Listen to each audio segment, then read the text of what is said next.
ہے۔ زیادہ سے زیادہ حضور پر نور صلی اللہ تعالیٰ علیہ وسلم کی بارگاہ میں درود و سلام کا نذرانہ ہم سب کو پیش کرتے رہنا چاہیے۔ اب بھی ہم سب مل کر بارگاہ میں ہدیہ اصلاۃ والسلام پیش کریں۔ الصلاۃ والسلام علیکہ یا سیدی یا رسول اللہ وعلی آلک و صحابک یا سیدی یا حبیب اللہ۔ للہ الحمد سلسلہ علم و ادب میں آج ہماری تیسری نشست ہے ناموس رسالت اور قرآن کریم، اور 2 نشستوں میں ہم نے الحمدللہ قرآن پاک سے کئی آیات بینات اور ان کا شان نزول بیان کیا۔ نبی پاک صلی اللہ تعالیٰ علیہ وسلم کے دربار اقدس میں حضور کی مبارک آواز سے آواز اونچی کرنے سے منع کیا گیا۔ حضور نبی پاک صلی اللہ تعالیٰ علیہ وسلم سے پہلے قربانی کر لی گئی تو اللہ نے اس پر تنبیہ جاری کی۔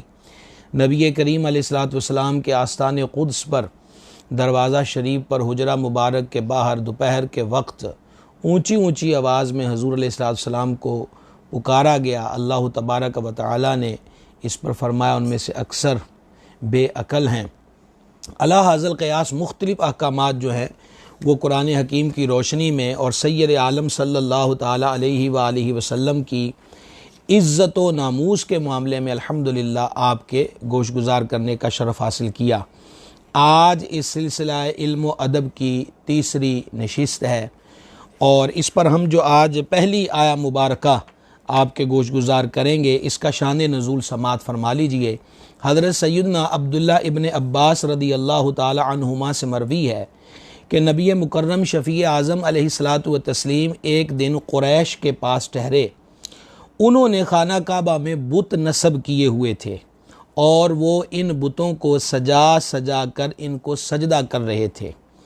حضور پر نور صلی اللہ تعالیٰ علیہ وسلم نے ان کی اس بت پرستی کو دیکھ کر ارشاد فرمایا، اے گروہ قریش، خدا کی قسم تم اپنے آبا یعنی حضرت سیدنا ابراہیم و سیدنا اسماعیل علیہ السلام کے دین کے خلاف ہو گئے ہو۔ تو قریش نے یہ ارشاد عالی سن کر کیا جواب دیا؟ انہوں نے کہا کہ ہم ان بتوں کو اللہ کی محبت میں پوجتے ہیں تاکہ یہ بت ہمیں اللہ سے قریب کر دے۔ اس پر اللہ تبارک و تعالیٰ نے یہ آیہ مبارکہ نازل کی۔ چاہیے تو یہ تھا کہ نبی پاک علیہ السلام نے جو ان کو فرمایا کہ تم حضرت ابراہیم علیہ السلام کے دین سے انحراف کر چکے ہو، دین ابراہیم دین حنیف کے اندر بت پرستی نہیں تھی اور تم بتوں کی پوجا کرنے لگ گئے ہو، بتوں کو سجا سجا کے رکھتے ہو، کعبے میں نصب کر دیا۔ آقا علیہ السلام نے حق بات فرمائی تھی، لیکن انہوں نے اپنے اس جرم پر جو دلیل دی وہ یہ دی کہ ہم تو اللہ کی محبت میں ان کی پوجا کر رہے ہیں۔ گویا انہوں نے اپنے آپ کو اللہ کا محب ثابت کرنے کی کوشش کی کہ ہمارا یہ عمل اللہ کی محبت کے اندر ہے، اور آقا کریم علیہ الصلوۃ والتسلیم کے فرمان حق کو جھٹلایا۔ اس پر اللہ تبارک و تعالیٰ نے یہ آیہ مبارکہ نازل کی۔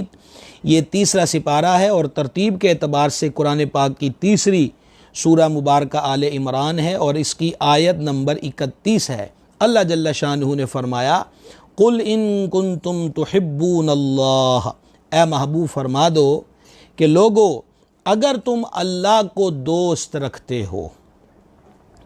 ان کا دعویٰ کیا تھا کہ ہمیں اللہ سے محبت ہے، یہ ان کا دعویٰ تھا، اور اس محبت میں بولے ہم بت پرستی کر رہے ہیں۔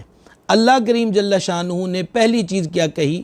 پہلے فرما محبوب تم ان سے کہہ دو ان کنتم تحبون اللہ، اگر تم اللہ کو دوست رکھتے ہو، اللہ سے محبت کرتے ہو، تو پھر اس محبت الہیہ کی دلیل بت پرستی نہیں۔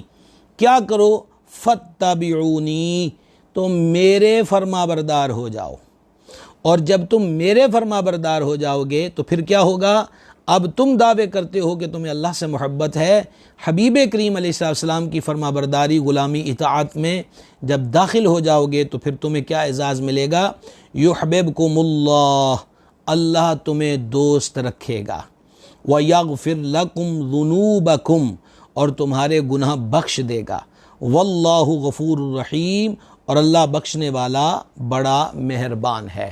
گرامی کا حضرات، اس سے معلوم ہوا کہ اللہ کریم جل شانہ کی محبت کا جو بھی دعویٰ کرے اس دعوے کی دلیل نبی پاک علیہ السلام کی غلامی اور فرما برداری ہے۔ آقا کریم علیہ السلام سے کٹ کر اس در والا سے ہٹ کر اس در سے پھر کر وہ در تو پھر سکتا ہے، لیکن درگاہ صمدیت کے لائق اور قابل کسی صورت نہیں ہو سکتا۔ اللہ رب العزت کی محبت کی سچی دلیل نبی کریم رؤوف الرحیم رحمت للعالمین صلی اللہ تعالی علیہ وآلہ وسلم کی فرما برداری اور اطاعت ہے۔ اور پھر دیکھیں اس پر کتنا بڑا انعام ہے، کہاں یہ کہ بندہ دعویٰ کرے کہ مجھے اللہ سے محبت ہے، اور کہاں مالک یہ سند دے یحببکم اللہ، لیکن شرط کیا ہے؟ فاتبعونی، محبوب ان سے کہو میرے فرما بردار بن جاؤ۔ حکیم الامت مفتی احمد یار خان نعیمی علیہ رحمت نے فاتبعونی کے تحت بڑی حسین باتیں اپنی تفسیر میں بیان کی ہیں۔ وہ بیان کرتے ہیں کہ فاتبعونی، میرے نقش پا کی تلاش میں پیچھے پیچھے چلتے آؤ، نہ بڑے بن کر آگے چلو، نہ بھائی بن کے برابر میں چلو، بلکہ غلاموں کی طرح ہاتھ باندھ کر میرے پیچھے پیچھے چلتے آؤ۔ اور جب میرے نقش پا کی تلاش میں اور ہمارے اس طریقے پر چلو گے تو رزلٹ کیا ملے گا؟ اللہ کے پیارے بن جاؤ گے، اللہ تمہارے گناہوں کو معاف کر دے گا، وہ گناہوں کا معاف کرنے والا بڑا ہی مہربان ہے۔ آج حضرات صحابہ اکرام، اہل بیت اعظام، اولیاء کرام کے نام زندہ ہیں، ان کے تذکرے سلامت ہیں، ان کی محبتیں دلوں میں محفوظ ہیں۔ ان نفوس قدسیہ کے نام آ جائیں تو نگاہ عقیدت محبت میں خم ہو جاتی ہے۔ سبب کیا ہے؟ وہ آقا کریم صلی اللہ تعالی علیہ وسلم کی محبت میں، حضور کی اتباع میں کامل تھے۔ آج ان کا نام زندہ، ان کے مزار زندہ، ان کے تذکرے زندہ، اور الحمدللہ ان کی محبتیں اہل ایمان کے دلوں میں زندہ و سلامت ہے۔ معلوم ہوا حضور کے در سے کٹ کر کوئی کتنی ہی کچھ کرنے کی کوشش کرے، اس در والا سے کٹ کر مقبولیت، اور وہ بھی رب کے دربار میں، کسی صورت بھی حاصل نہیں ہو سکتی۔ دوسری آیہ مبارکہ کی طرف چلتے ہیں اور اس کا شان نزول جو ہے وہ سماعت فرما لیجئے۔ نبی کریم صلی اللہ تعالی علیہ وآلہ وسلم نے ایک مقام پہ فرمایا کہ جس نے میری اطاعت کی، فرما برداری کی، اس نے اللہ تبارک و تعالی کی اطاعت و فرما برداری کی۔ جان عالم صلی اللہ تعالی علیہ وآلہ وسلم نے مزید فرمایا، اور جس نے مجھ سے محبت کی اس نے اللہ تبارک و تعالی سے محبت کی۔ تو یہ ارشاد حق منافقوں کو ہضم نہ ہو سکا کہ یہ کیا فرمایا ہے سرکار علیہ السلام نے کہ جس نے میری اطاعت کی اس نے اللہ کی اطاعت کی، جس نے مجھ سے محبت کی تو فرمایا کہ اس نے اللہ تبارک و تعالی سے محبت کی۔ تو منافقوں کو یہ بات ہضم نہیں ہوئی اور لگ گئے وہ ہرزہ سرائی کرنے، اور انہوں نے کہا کہ دیکھیے جناب، یہ ہمیں کس چیز کا سبق دے رہے ہیں، ہمیں کون سی تعلیم دے رہے ہیں؟ یہ تو چاہتے ہیں معاذ اللہ کہ ہم انہیں رب مان لیں، جیسے نصارہ یعنی عیسائیوں نے حضرت عیسیٰ بن مریم کو رب مانا۔ یعنی کہاں یہ بات کہ جس نے میری اطاعت کی اس نے اللہ کی اطاعت کی، جس نے مجھ سے محبت کی اس نے اللہ سے محبت کی، اور کہاں ان کے دلوں کے زخم پر نمک چھڑکا گیا اور وہ زبان سے یہ بد کلامی کرنے لگ گئے کہ یہ تو چاہتے ہیں ہم انہیں اللہ کے برابر مان لیں، ہم انہیں الہ مان لیں، یا حضرت عیسیٰ علیہ السلام کو جس طرح نصارہ نے اللہ کا بیٹا مانا اس طرح مان لیں۔ بھلا یہ کیسے ہو سکتا ہے؟ تو دیکھیے حضور فرما رہے تھے جس نے میری اطاعت کی اس نے اللہ کی اطاعت کی۔ تو جب انہوں نے یہ ہرزہ سرائی کی تو محبوب کے فرمان کی تقدیس، آقا علیہ السلام کے ارشاد کی ناموس کا معاملہ اتنا اہم ہے کہ اللہ تعالیٰ نے ان منافقین کو دندان شکن جواب ارشاد فرمایا۔ یہ 5واں سپارہ ہے، سورۃ النساء ہے، ترتیب کے اعتبار سے قرآن حکیم کی یہ 4تھی سورت ہے، اور سورۃ النساء کی یہ آیت نمبر 80 ہے۔ اللہ جل شانہ نے منافقین کی اس ہرزہ سرائی کا جواب دیا اور ارشاد فرمایا۔ آپ بھی ذرا حسین کلمات کو سنیں اور اللہ کی حمد بجا لائیے۔ فرمایا من یطع الرسول فقد اطاع اللہ، جس نے رسول کا حکم مانا بے شک اس نے اللہ کا حکم مانا۔ یعنی منافقوں کے ہاں مزید صفحہ ماتم بیچ گئی۔ یہ تم کیا کہہ رہے ہو کہ میرے محبوب علیہ السلام نے جو فرمایا اس کا انکار کرو گے؟ تو سنو، عرشوں کا مالک اعلان کر رہا ہے من یطع الرسول فقد اطاع اللہ، جس نے رسول کا حکم مانا بے شک اس نے اللہ کا حکم مانا۔ ومن تولی، اور جس نے منہ پھیرا، فما ارسلناک علیہم حفیظا، تو ہم نے تمہیں ان کے بچانے کو نہ بھیجا۔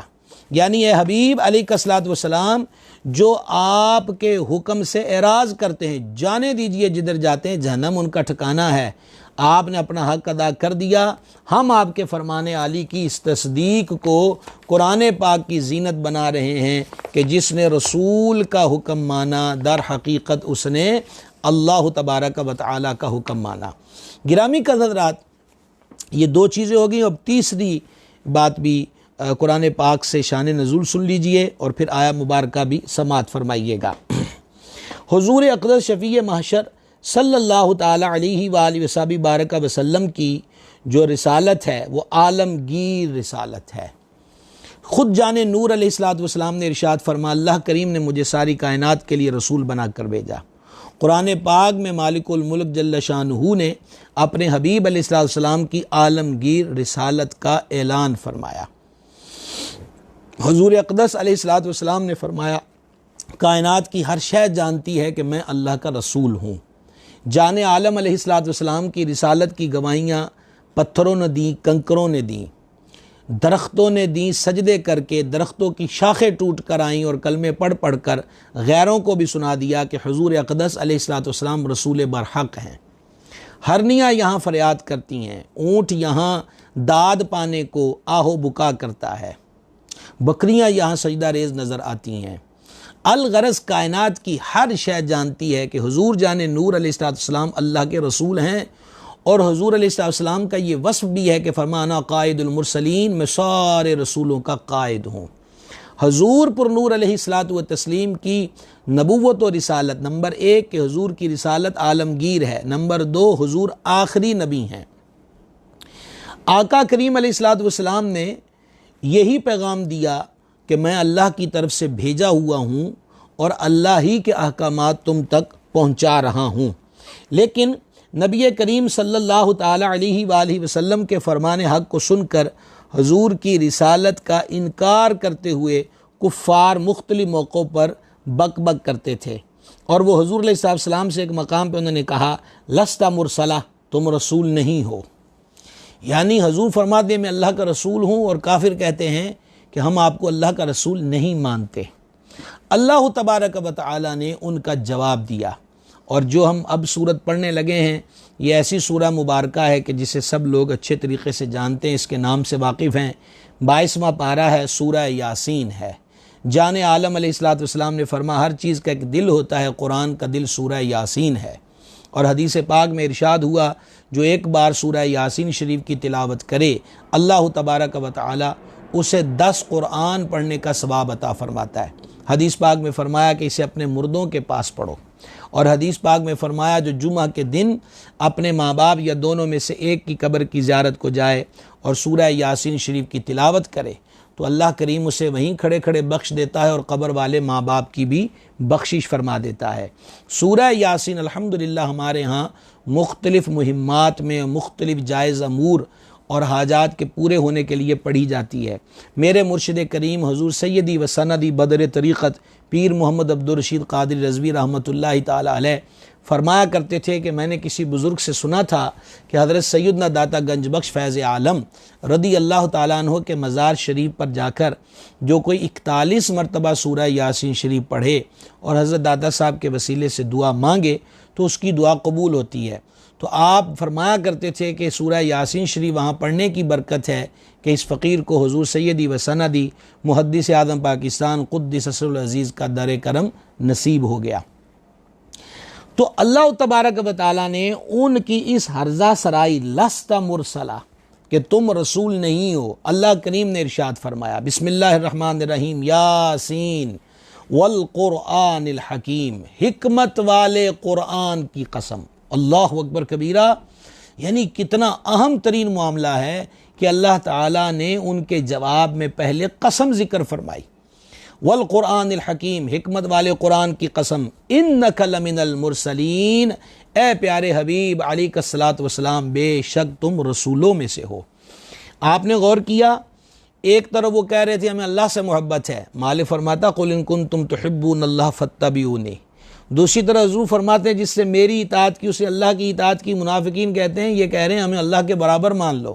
اللہ کریم جواب دیتا میں یطیع الرسول فقد اطاع اللہ، یہاں کفار رسالت کا انکار کرتے ہیں، ہم آپ کو رسول نہیں مانتے، اللہ قرآن نازل کرتا ہے اور قسم ذکر کر کے مالک فرماتا ہے انک لمن المرسلین، محبوب ان کے انکار سے کیا ہے، رسول ہم نے تمہیں رسول بنایا، نبوت و رسالت کا تاج ہم نے پیارے تیرے سر پہ سجایا۔ کفار کی ان ہرزہ سرائیوں سے دل برداشتہ نہ ہونا، تیرا رب قسم ذکر کر کے فرماتا ہے والقرآن الحکیم، حکمت والے قرآن کی قسم، انک لمن المرسلین، اے پیارے حبیب کریم علیہ الصلاۃ والتسلیم، بے شک تم رسولوں میں سے ہو۔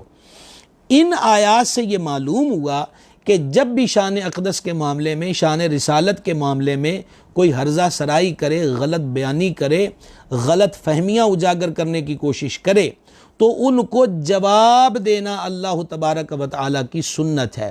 یہاں خاموشی اختیار نہ کی جائے گی، بلکہ واضح طور پر دلائل و براہین کے ساتھ، وہ کفار و مشرقین ہوں، وہ بد مذہب و بد عقیدہ لوگ ہوں، اگر سید عالم علیہ السلام کی عزت، عظمت، ناموس کے معاملے میں غلط عقیدہ، غلط نظریہ، غلط فکر و سوچ عام کرنے کی کوشش کریں تو اہل علم پر فرض ہے کہ وہ ان کا رد کریں اور قرآن و حدیث کے دلائل سے عظمت مصطفیٰ، شان مصطفیٰ اور ناموس رسالت کو واضح کریں، تاکہ عامۃ المسلمین لوگوں کے فتنوں کا شکار نہ ہوں اور بد مذہبی، بد عقیدگی، گمراہی اور کفر کے کھاتے میں انٹر نہ ہو جائیں۔ آپ نے گزشتہ 2 سلسلوں کے اندر سنا کہ حضور علیہ السلام کے دربار میں اونچی آوازیں ہوئیں تو لا ترفعوا اصواتکم کا آرڈر آ گیا۔ آپ نے سنا کہ آستانہ شریف کے باہر، حجرہ مبارک کے باہر اونچی آواز سے بولے تو تنبیہ کر دی گئی کہ یہ بے عقل ہیں، اور طریقہ بتایا کہ محبوب کے آستان قدس پہ حاضر کیسے ہونا ہے۔ قرآن پاک کے اندر ایک اور حکم ہے جو میرے آقا علیہ السلام کے آستانے کی عزت، اللہ تبارک و تعالیٰ کے محبوب کی شان اور شوکت کو اجاگر کرتا ہے، جس سے یہ معلوم ہوتا ہے کہ ناموس رسالت اور شان رسالت کوئی معمولی ایشو نہیں ہے، یہ کوئی درود فاتحہ کا جھگڑا نہیں ہے، یہ اذان سے پہلے اور بعد صلاۃ و سلام کا مسئلہ نہیں ہے، یہ انگوٹھے چومنے کا معاملہ نہیں ہے، بلکہ یہ ایمان کی جان ہے۔ اعلیٰ حضرت عظیم البرکت رحمۃ اللہ علیہ نے کیا خوب فرمایا، اللہ کی سرتا بقدم شان ہے یہ، انسا نہیں انسان وہ انسان ہے یہ، قرآن تو ایمان بتاتا ہے انہیں اور ایمان یہ کہتا ہے میری جان ہے یہ، صلی اللہ تعالیٰ علیہ وآلہ وسلم۔ آپ ذرا یہاں پر یہ جو آپ کو ابھی قرآنی آیات سناؤں گا، اس کا شان نزول جو ہے وہ اچھے طریقے سے سماعت فرما لیجئے۔ نبی مکرم شفیع اعظم صلی اللہ تعالیٰ علیہ وآلہ وسلم نے ام المومنین سرکار سیدتنا زینب رضی اللہ تعالیٰ عنہا سے نکاح فرمایا، اور آقا کریم علیہ السلام نے اس نکاح شریف کے بعد ولیمے کی جو دعوت تھی وہ عام فرمائی۔ آپ کی اس دعوت پر جماعتوں کی جماعتیں جو ہیں وہ بارگاہ اقدس میں حاضری کے شرف سے مشرف ہوئیں۔ حضرت انس رضی اللہ تعالی عنہ بھی فرماتے ہیں کہ میری والدہ ماجدہ نے سویٹ ڈش بنا کر بھیجی اور ساتھ کہا کہ حضور سے عرض کرنا کہ ہمارے پاس یہی کچھ تھا، بارگاہ اقدس میں ہم غریبوں کو تحفہ ہدیہ قبول فرما لیا جائے۔ تعداد زیادہ تھی، مسجد شریف میں بھی لوگ تھے، جس ایریے کو آج ہم ریاض الجنہ کہتے ہیں وہاں پر بھی حضرات صحابہ کرام موجود تھے۔ تعداد اتنی بڑھ چکی تھی کہ ان نفوس قدسیہ کو بعض کو آستانہ شریف کے اندر بھی بٹھایا گیا۔ میرے آقا علیہ السلام کے معجزے کا ظہور ہوا کہ وہ کثیر جماعت صحابہ اس ولیمے کے اندر جو شامل تھی، اور یہ بھی یاد رہے کہ نبی پاک علیہ السلام کی مبارک نکاح شریف کے بعد جتنے ولیمے ہوئے ان میں سے یہ ایک بہت بڑے ولیمے کی دعوت تھی کہ جس میں باقاعدہ کھانا جو تھا وہ شرکاء کو کھلایا گیا۔ سیدنا انس رضی اللہ تعالیٰ عنہ فرماتے ہیں جب سب حضرات کھانا تناول فرما چکے تو پھر مجھے حکم ہوا کہ اب دسترخوان کو سمیٹ دیا جائے، تو وہی جو تھوڑی سی مقدار میں یہ میٹھا پکوان لے کر آئے تھے وہ اور بقیہ کھانا بڑے حسین جملوں میں اس کی عکاسی کرتے ہیں۔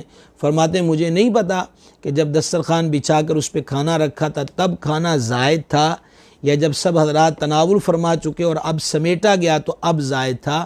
یہ نبی پاک علیہ السلام کے معجزہ مبارک کا ظہور ہوا۔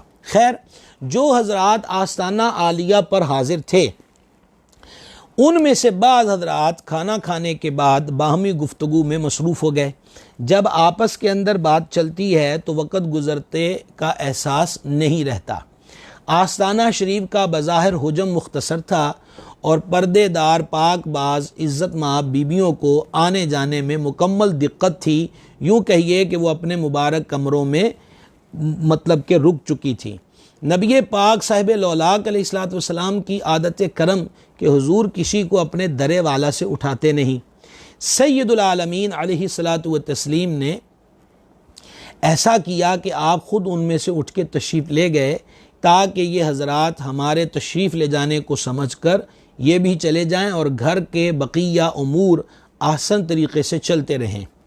لیکن وہ بعض حضرات چند افراد تھے، وہ اس معاملے کو بھی اور سرکار علیہ السلام کے اس عمل مبارک کو بھی مکمل طور پہ سمجھ نہ پائے اور بات جو تھی وہ طول پکڑتی رہی۔ سرکار علیہ السلام پھر تشریف لائے تو دیکھا کہ ابھی وہ موجود تھے۔ اب ان حضرات کو اس طرف توجہ گئی کہ ہمارا یوں دیر تک آستانہ شریف پہ بیٹھنا آستانہ شریف کے معمولات میں رکاوٹ بنا ہوا ہے، اور وہ فوراً دربار اقدس سے اپنے اپنے گھروں کو روانہ ہو گئے۔ بات تو ہو چکی، اور یوں کہہ لیجئے کہ رسمی لفظ بولے جائیں کہ بات تو ختم ہو چکی تھی، لیکن بات ختم نہیں ہوئی تھی۔ یہ معاملہ سید عالم علیہ السلام کے آستانے کا تھا۔ یہاں تو کوئی بار اونچی بولے تو اللہ تعالیٰ جل جلالہ اس پر عتاب کا اظہار فرماتا ہے، اور یہ آستانہ شریف کے اندر اتنی دیر تک گھر کے معمولات معطل رہے تو حضور علیہ السلام کے مکان عرش نشان کی عزت کا معاملہ، پھر نبی پاک علیہ السلام کی پسند اور ناپسندیدگی کا معاملہ، یہی تو ساری چیزیں ہیں کہ حضور اللہ کے محبوب ہیں۔ جو چیز حضور جان نور علیہ السلام کو پسند نہیں، اللہ کریم اسے پسند نہیں فرماتا۔ اب ذرا آپ غور کیجئے کہ یہ جو کہا جاتا ہے کہ ناموس رسالت، اور اس پر ہمارے بعض وہ حضرات جو قرآن و حدیث کی تعلیمات سے واقف نہیں لیکن ہیں مسلمان، واقف نہیں ہے، تو وہ اس معاملے کو یہی سمجھتے ہیں کہ مولویوں کی بنائی ہوئی کوئی بات ہے، ویسے لڑ بھڑ رہے ہیں، ویسے یہ گڑے پھاڑ پھاڑ کے تقریریں کر رہے ہیں۔ تو اس لیے ہم نے آج ہماری تیسری نشست عنوان پر اس معاملے کی حساسیت اور اہمیت اجاگر کرنا ہمارا مقصود ہے کہ سرکار کا معاملہ عام افراد کی طرح نہیں ہے۔ حضور وجہ کائنات ہیں، سبب کائنات ہیں، سبب ثبات کائنات ہیں، اللہ کے محبوب ہیں صلی اللہ تعالیٰ علیہ وآلہ وسلم۔ اب سنیے، یہ 22واں سپارہ ہے اور سورہ احزاب ہے، اور یہ ترتیب کے اعتبار سے قرآن پاک کی 33 نمبر سورہ مبارکہ ہے، اور اس سورہ مبارکہ کی آیت نمبر 53 نمبر آیت ہے سورہ احزاب کی۔ اللہ تبارک و تعالیٰ نے کیا فرمایا؟ پس منظر آپ سن چکے، شان نزول کیا ہے وہ سماعت فرما چکے۔ اب ذرا سنیے کہ اللہ کریم کے دربار سے اس کے حبیب اقدس علیہ الصلوۃ والسلام کے آستانہ شریف کے لیے کیا تعلیمات آتی ہیں۔ ارشاد فرمایا، یا ایھا الذین آمنوا، دیکھیے، یا ایھا الذین آمنوا لا تقدموا بین یدی اللہ ورسولہ، یا ایھا الذین آمنوا استجیبوا للہ وللرسول اذا دعاکم، یا ایھا الذین آمنوا لا ترفعوا اصواتکم۔ محبوب کی تعظیم اور توقیر کا سبق اہل ایمان کو دیا جاتا ہے، ماننے والوں کو دیا جاتا ہے، انہی کو سمجھایا جاتا ہے تاکہ ان کے ایمان میں عمل کر کے اور ترقی ہو۔ یا ایھا الذین آمنوا، اے ایمان والو، لا تدخلوا بیوت النبی، نبی کے گھروں میں نہ حاضر ہو، الا ان یؤذن لکم الی طعام غیر ناظرین اناہ، جب تک اذن نہ پاؤ، جب تک اذن نہ پاؤ، تمہیں اجازت نہ ملے اس وقت تک حاضر نہ ہو۔ اور آگے کیا فرمایا؟ مثلا کھانے کے لیے بلائے جاؤ، نہ یہ کہ خود اس کے پکنے کی راہ تکو، یعنی جب تک محبوب نہ بلائے، محبوب کے گھر میں نہ آؤ۔ نمبر 2، اور تمہیں بلایا جائے جیسا کہ ارشاد فرمایا الی طعام، کھانے کی طرف دعوت دی جائے، لیکن غیر ناظرین اناہ، یہ نہیں ہے کہ پہلے سے آ کر بیٹھا جائے اور دیر تک کھانا پکنے کا جو ہے انتظار کیا جائے۔ اچھا، پھر ولیکن اذا دعیتم، ہاں جب تمہیں بلایا جائے، فادخلوا، تو حاضر ہو جاؤ، اور اب حاضر ہو چکے تو پھر کیا کرنا ہے؟ فَإِذَا طَعِمْتُمْ، اور جب کھانا کھا چکو، فَانْتَشِرُوا، تو متفرق ہو جاؤ، چلے جاؤ، وَلَا مُسْتَأْنِسِينَ لِحَدِيثٍ، نہ یہ کہ بیٹھے باتوں میں دل بہلاؤ، ایک دوسرے سے باتوں میں لگ جاؤ۔ اِنَّ ذَلِكُمْ، بے شک اس میں، کس میں کہ تم دیر تک بیٹھے رہے، میرے حبیب علیہ السلام کے آستانے کے معمولات معطل ہوئے، آنے جانے میں دقت ہوئی، اور اس سے میرے حبیب علیہ السلام کو اذیت پہنچی۔ ان ذالکم، بے شک اس میں، کان یؤذی النبی، نبی کو ایذا ہوئی تھی، میرے حبیب کو تکلیف ہوئی تھی۔ فیستحیی منکم، وہ تو تمہارا لحاظ فرماتے تھے، وہ کریم ہیں کہ انہوں نے تمہیں یہ نہیں کہا کہ اٹھ کے چلے جاؤ، کھانا کھا لیا ہے اب کیوں بیٹھے ہو، وہ کریم ہے، وہ تمہارا لحاظ فرماتے ہیں۔ واللہ لا یستحیی من الحق، اور اللہ حق فرمانے میں نہیں شرماتا۔ آپ غور کیجئے کہ ناموس رسالت کا مسئلہ سمجھنے کے لیے یہ ایک حکم قرآنی ہی کافی ہے۔ لفظ صرف اگر میں ایڈ کروں تو یہ صرف سمجھانے کے لیے ہے، وگرنہ معاملہ اگر یہ صرف ہوتا اور چھوٹا سا ہوتا تو قرآن پاک میں یوں حکم نازل نہ ہوتا۔ ہوا کیا ہے کہ کھانا کھانے کے بعد آستانے پر بیٹھے رہے ہیں، جس سے گھریلو معاملات میں تعطل آ گیا ہے، حضور کو اس سے ایذا پہنچی ہے۔ اللہ کریم نے آستانے کی حاضری کا گویا پورا سلیبس بیان کر دیا کہ جب تک بلایا نہ جائے حاضر نہ ہو وہ، اور جیسے تمہیں کھانے کے لیے بلایا ہے تو یہ نہیں ہے کہ پہلے آگے بیٹھ جاؤ اور کھانا پکنے کا انتظار ہو، اور جب تمہیں آرڈر مل گئے، حکم مل گئے تو حاضر ہو گئے، کھانا کھا لیا اب چلے جاؤ، نہ یہ کہ آپس میں باتیں کرنے لگ جاؤ اور گھر کے معمولات کے اندر کسی قسم کی دقت آئے۔ ان ذالکم کان یؤذی النبی، اس میں نبی کو ایذا ہوئی تھی، ہم نے جو تمہیں یہ حکم دیا ہے وجہ یہ ہے کہ میرے حبیب کو ایذا ہوئی ہے۔ اللہ اکبر کبیرہ، سبب یہ ہے جو ہم نے تمہیں آرڈر دیا ہے۔ فیستحیی منکم، یہ بھی حضور کی کتنی بڑی صفت بیان کی کہ وہ تمہارا لحاظ فرماتے تھے، وہ کریم ہیں، وہ کریم ہیں، وہ تمہارا لحاظ فرماتے تھے۔ واللہ لا یستحیی من الحق، وہ تو کریم الطبع ہیں۔ اس کا مطلب معاذ اللہ یہ نہیں ہے کہ اللہ کریم نہیں ہے، اللہ رحیم نہیں ہے، اللہ رب العزت تو رحمان ہے، اللہ کے سوا کوئی رحمان نہیں ہے، جل شانہ، اس کا کرم بے انتہا ہے۔ مسئلہ محبوب کا ہے کہ محبوب کو جو چیز اذیت دے وہ تمہیں اختیار کرنے کی اجازت نہیں ہے۔ گرامی حضرات، یہ معاملہ ہے نبی مکرم صلی اللہ تعالی علیہ وسلم کے آستانہ عالیہ کا۔ یہاں ایک دعوت کا مسئلہ بھی ذہن نشین فرما لیجئے کہ جتنے حضرات کو دعوت میں بلایا گیا ہو اتنے حضرات ہی دعوت میں شریک ہوں، وہ دعوت ولیمہ ہو، وہ دعوت افطار ہو، اور دیگر مواقع کی دعوتیں ہوں۔ اگر بلانے والوں نے مطلقاً اجازت دے دی ہے تو پھر وہ ایک الگ میٹر ہے، لیکن اگر مخصوص کر دیا ہے تو پھر اتنے لوگ ہی جائیں جتنوں کو مدعو کیا گیا ہے، بغیر میزبان کی اجازت کے بلائی گئی تعداد سے زیادہ ایک فرد کا بھی لے جانا اس کی شرعاً اجازت نہیں ہے۔ ہاں، اپنی مجبوری بن گئی کہ کسی کو لے کے جانا ہے تو میزبان پر جاتے ہی واضح کر دیا جائے کہ آپ نے اتنے حضرات بلائے تھے اور یہ ایک یا دو میرے ساتھ زائد آ گئے ہیں، کیا ان کو اجازت ہے؟ اور دوسرے نمبر پر کوشش ضرور کی جائے کہ دعوتوں کے معاملے میں کسی پر بے جا بوجھ نہ ڈالا جائے، وہ سفید پوشی کا لحاظ ہو، میزبان نے اپنی دی ہوئی دعوت اور جو اس نے اپنے ذہن میں تعداد فکس کی ہوتی ہے اس سے زائد آ جائیں تو مروت کے تقاضے ہیں کہ وہ منع بھی نہیں کر سکتا، لیکن گھر کے معاملے یہ ہیں کہ سارے پردے چاک ہونے کا اندیشہ ہوتا ہے کہ گھر کے اندر اتنے افراد کا کھانا تیار ہے بھی یا نہیں ہے۔ تو بہرحال یہ آیت مبارکہ جو چوتھی ہم نے آج آپ کے سامنے تلاوت کرنے کا شرف پایا ہے، اس میں اللہ تعالیٰ نے اپنے حبیب علیہ السلام کے آستان پاک کے آداب بیان فرمائے ہیں۔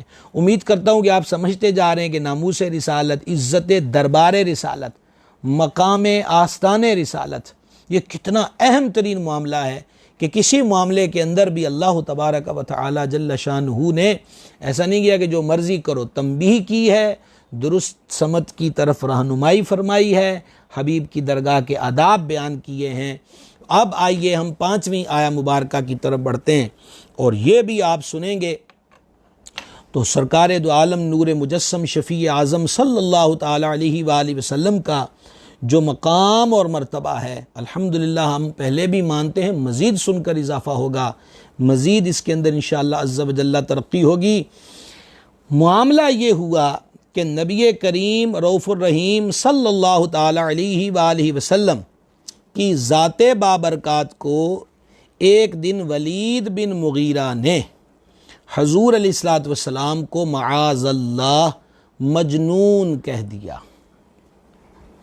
مجنون اس کو کہتے ہیں جس کی عقل سلامت نہ ہو، ہمارے لفظوں میں معاذ اللہ سے پاگل کہتے ہیں، مینٹل کہتے ہیں۔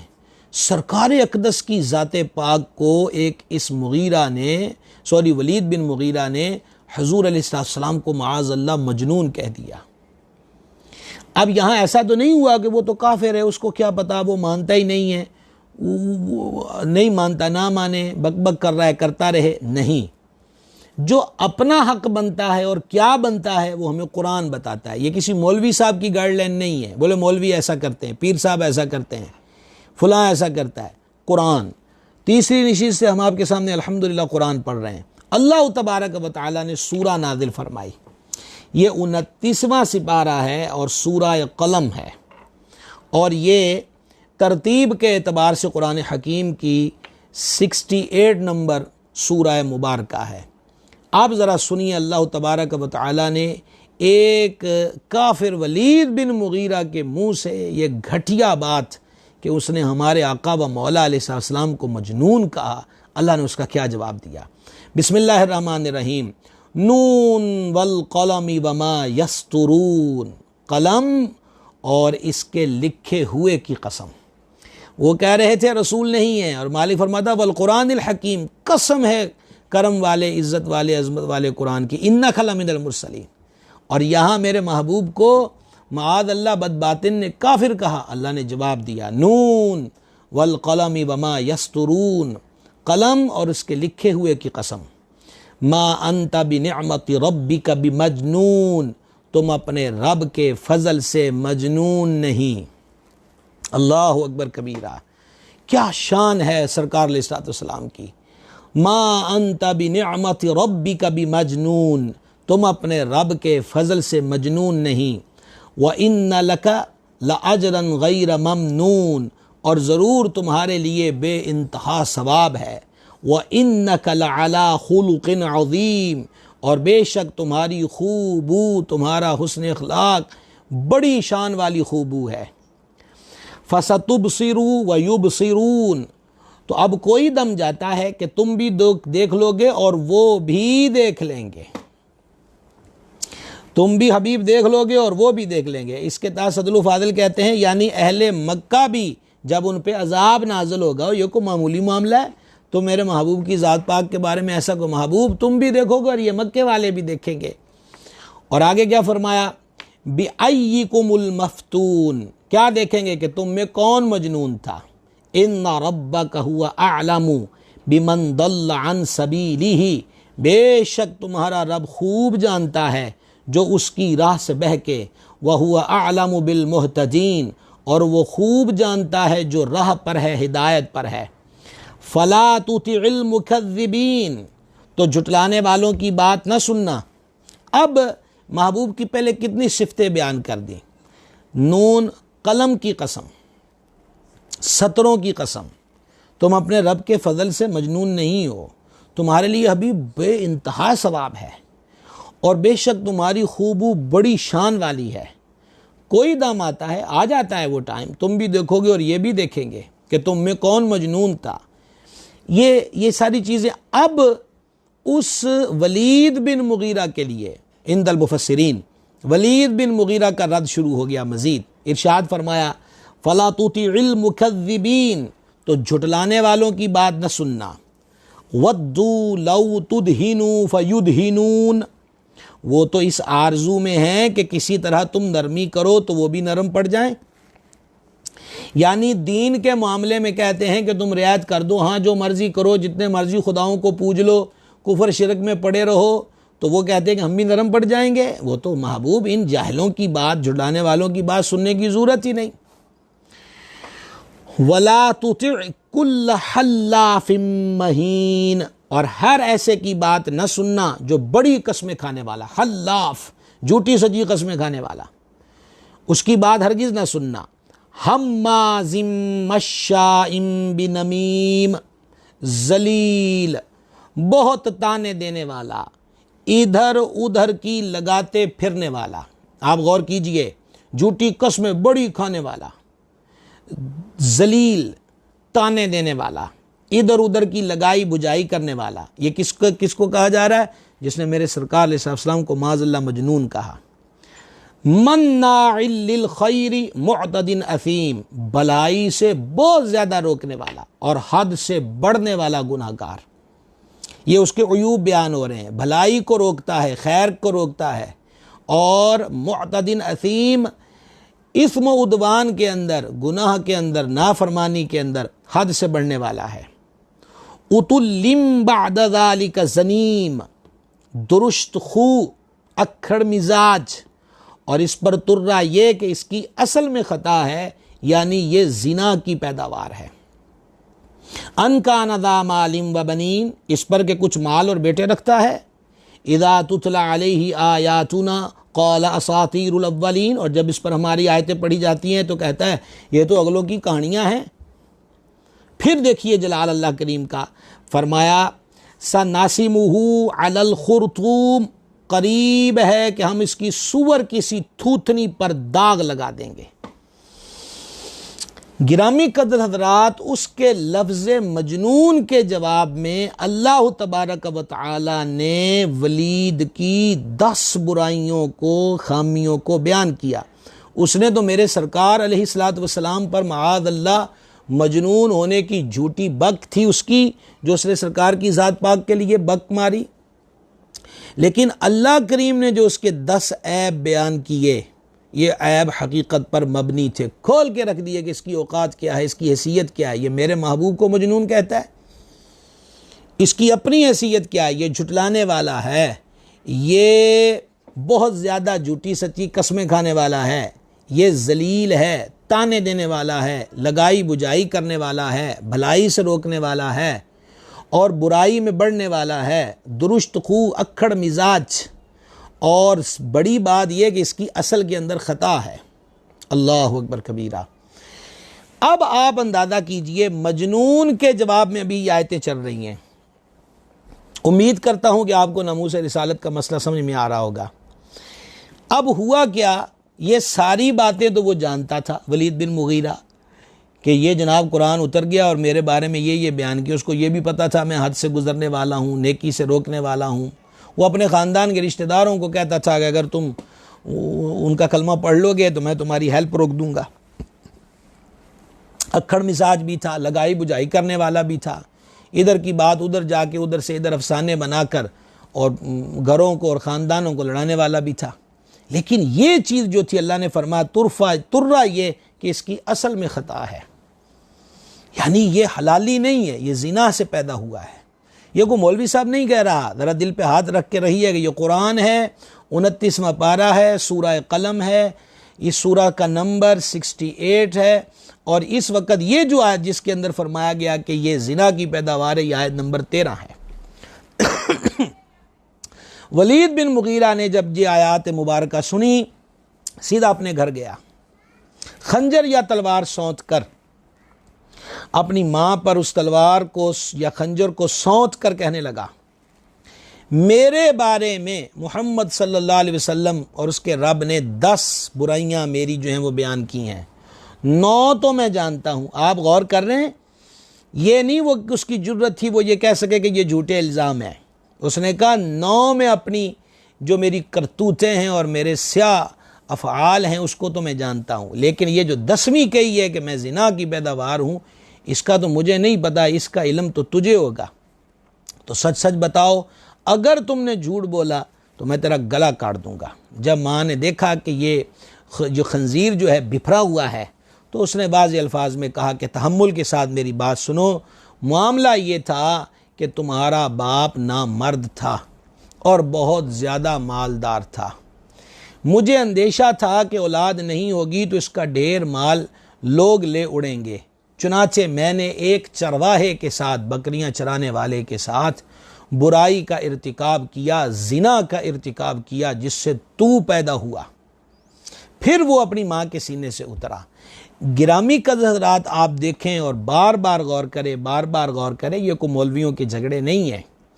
آپ جج ہیں یا وکیل ہیں، آپ کسی محکمے میں افسر ہیں یا دکاندار ہیں، آپ ریڑھی والے ہیں یا چھابڑی والے ہیں، آپ شرقی ہیں یا غربی ہیں، گورے ہیں کہ کالے ہیں، عربی ہیں کہ اجمی ہیں، مسلمان ہیں، اس اعتبار سے سوچنے کی ضرورت ہے کہ ناموس رسالت کے معاملے پر غیرت مند ہونا، ناموس رسالت کے معاملے پر ہمہ وقت بیدار رہنا، یہ ہر مسلمان کا اہم فریضہ ہے۔ اور ناموس رسالت کی حدود و قیود کو، شان رسالت اور یہ مرتبوں کا تعین مولوی صاحب نے نہیں کیا کہ ہر بات کو بنا گیا تو مولویوں کے جھگڑے ہیں۔ ہم قرآن سے دور ہو گئے، کاش کہ قرآن کو پڑھا ہوتا تو یہ زمانے نے دکھایا نہ ہوتا۔ تو یہ الحمدللہ آج بھی 5 آیتیں مزید ہو گئیں، اور میرا حافظہ اگر ساتھ دے رہا ہے تو 15 واقعات ہم نے للہ الحمد آج کی 30ویں نشست میں سید عالم علیہ السلام کی عزت و ناموس کے معاملے میں آپ کے گوش گزار کیے۔ سبق کیا ہے، گزارش کیا ہے، کرنا کیا چاہیے؟ میں نے کل بھی عرض کیا تھا کہ سید عالم علیہ السلام نے فرمایا تھا اپنی اولاد کو 3 چیزیں سکھاؤ، اپنے نبی کی محبت، نبی کی آل کی محبت اور قرآن کریم۔ بہت